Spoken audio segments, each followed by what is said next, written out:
Hello! So, sorry po. Happy birthday, Ma. Sorry. At some point, medyo nakalimutan ko po siya. Hindi ko po sinasadya. Pero, kanina kausap kita, naalala ko siya, nakaligtaan ko lang na batiin ka. Kasi 'di ba po, lumabas ako, bumili ako ng something. So, pagbalik ko, saka ko naalala na shucks, i-greet nga pala kita. So, sorry, nakaligtaan ko, pero promise, hindi ko naman nakalimutan talaga yun. So, yun. Nagiging defensive ako ngayon kasi baka magtambo ka. Pero yun, kanina pa ako nag-iisip ng paraan kasi wala ngang internet, tapos wala din akong gaanong load. So, hindi ko alam kung paano ko gagawin siya, paano ka i-greet.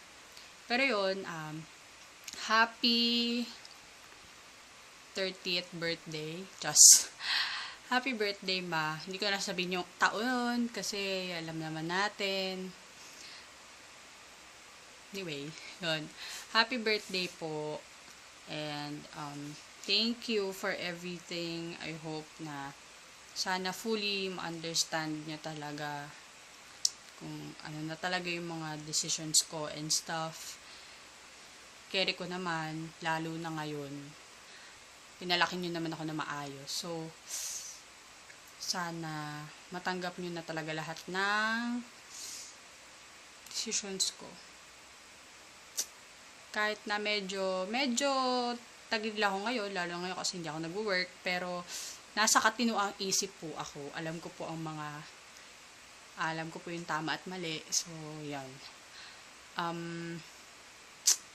Anyway, hindi ko pa alam kung paano ko to i-upload. So, sana ma-upload ko siya and makita nyo. Yun lang. Tapos, wait lang. May kwento lang ako, nakakatawa kasi sila nanay, nagpunta sila dito. May nagsabi daw sa kanila na may handa tayo. Dahil nga birthday nyo. So, nakakatawa. Nagpunta sila dito kasama si Tito Nick. Pero, yun, celebrate kami with fried fish and pinakbet. Pero masaya naman. Pero yun,